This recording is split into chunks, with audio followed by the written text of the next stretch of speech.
Hey y'all, morning, good afternoon, good evening. I don't know what time y'all are watching, but thanks for watching. So today I was walking my dog earlier, and as y'all know, I'm really into plant medicine, and I love to see what I can forage wild and just what I can find, just walking down the street. And so today I thought I would point out and just talk to you about four of some of the really prominent plants that I see on a daily basis. Right here we see some purple type flowers. I like to call them periwinkle because they're sort of a purpley blue, but they can range from really light blue to almost white to a yellowish. Some of them look almost pink or purple. Then they have, like I said, the blue colors. I wrote down a bunch of notes, so you're probably going to hear some paper crinkling. They actually are from the Dandelion family, which I thought was interesting. It says they're used for loss of appetite, upset stomach, constipation, liver, gallbladder disorders, cancer, rapid heartbeat. They're also used in a tonic for increasing urine production, protect the liver, and balance the stimulation effect of coffee, which I remember, I think it's in Sanka. I think chicory is actually in Sanka, which is a decaf, so I wondered about that. The edible parts, you can actually eat the flowers. You can eat the, leaves, root, the leaf buds. They say that you can eat them like celery. You can make a side dish out of them, like saute them or boil them. They can actually be used like a cooking spice. They can use it in salads, soups, stuff like that. I find it really interesting that these are supposed to be really good for the lungs. I read something somewhere. I don't know. I don't see it in my notes. I'm sorry, for some reason I don't see it. I just must have skipped it. But anyway, if this is something that you're interested in, you can eat the root, you can eat the leaves. You can eat the leaves here. I think, let's see what the leaves look like. Yeah, the leaves almost remind me a bit of dandelion leaves, with the little side things there. Anyway, I wish there's some that are open. Let's take a look. These are really pretty. I love these flowers. I think they're gorgeous. All right, let me move on before I run out of time on my phone. I'm not sure what I'm going to come across next. Let's see. I'm not sure what the next one is. I know what's in my notes, but I don't know. I don't know what I'm going to find here, so let me speed it up a little bit.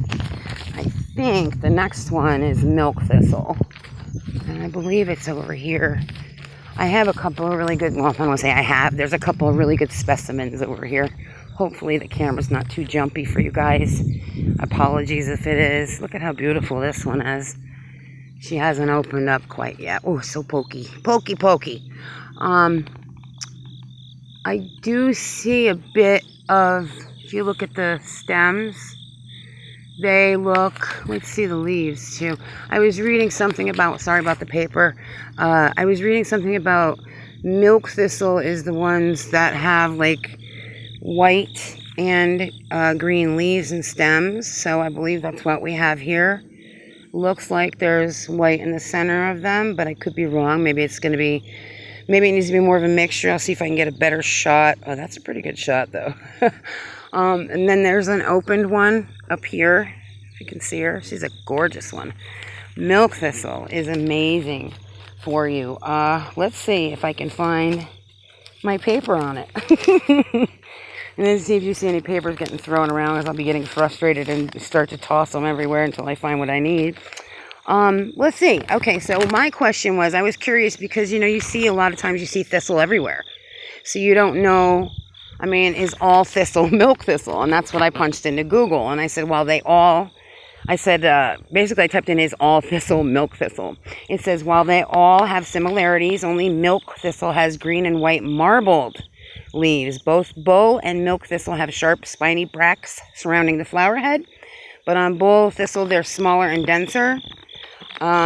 Milk thistle is great for liver disorders, gallbladder problems, hepatitis, cirrhosis, diabetes, indigestion, all kinds of things. It's incredibly good for your health in general. It's good to, basically remove toxins, period. End of sentence. Yeah, if it says marbled leaves, I don't see any marbling here, so you tell me if you see marbling. And marbling is a different story. To me, that's a stripe, but I don't know. I'll take a look and see what the camera or what the search engine tells me later on. Let's move on. I wanted to get down to is this where, let's see if I passed it already. Hopefully I didn't. Sorry about the camera flapping around like that. Oh, the elder. Did I pass the elder? Oh gosh, I hope not.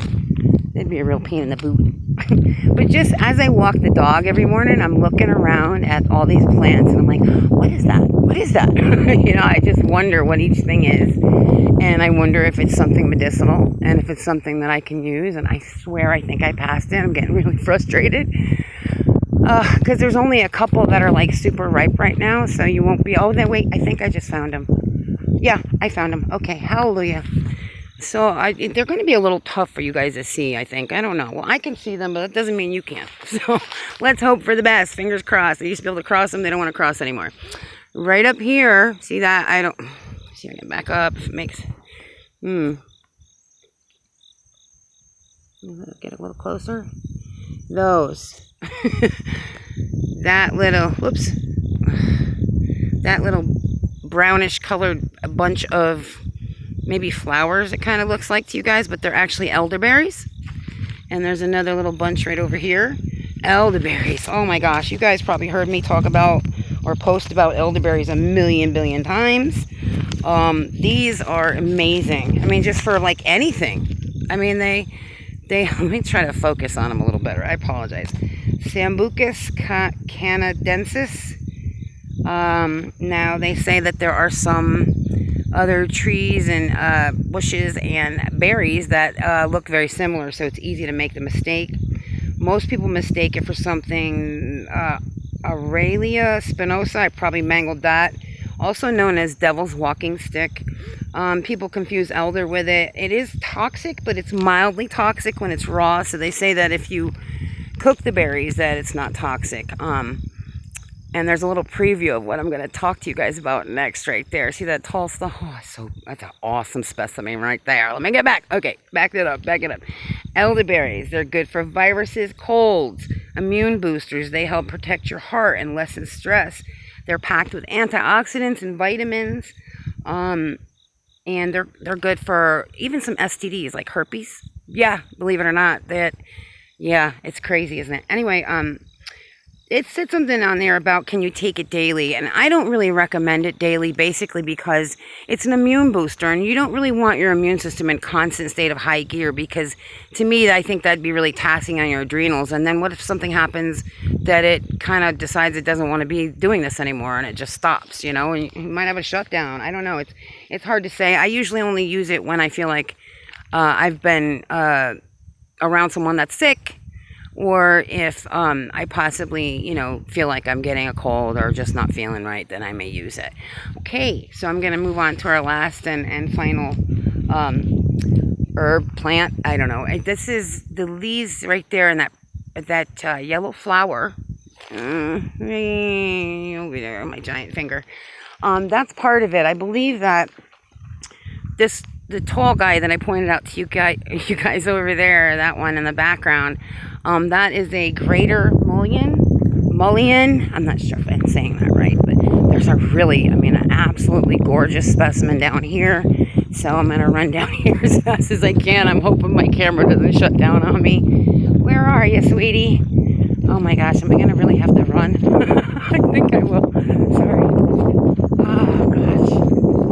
I swear it never seems this far when I'm walking in the morning. Here she is. That's one of them. That's the closest one. Look at that. Look at how beautiful that is. That is such a beautiful specimen. She's a monster too. She's so big. So this is called great mullein or greater mullein or common mullein, which is interesting. It sometimes has a stalk in the center that produces like a creamy type yellow flower. Really pretty. A lot of phytochemicals, like really good stuff for you. Let's see, it says saponins, which is like soapy stuff, so I guess maybe this could be something that you could include in a natural soap type thing. Okay, let me just stop babbling, because if I get started, I'll never shut up. Okay, so let's stick to the script, girl. used by the Zumi people in poultices of powdered root for sores and rashes. They say you can use it. It's good for athlete's foot, sinusitis, colic, earaches, eczema, warts, boils, respiratory infections, any preparation that you make that's like a liquid, that whether you put it on topical or you drink it, you want to make sure that you strain that really good, because you can see, I'm sure you can see from here, because I can see it from here, that there's really soft velvety leaves, little tiny hairs all over them. Oh my gosh, can I stop shaking the camera? Goodness, I'm sorry. I guess I got the shakes, guys. Anyway, it's hard for me to talk and not, like, move my hands. I think that's part of the problem. Anyway, if you make anything out of this, you want to make sure that you get all those little hairs out of there, because they can be, detrimental. I mean, you're making this thing for your health, and then you put, if you don't do it right, what's the point, right? Anyway, that's all I got for you today, guys. Oh my God, that camera. I really need to get one of those things that steadies it for me. But that's another day and another video.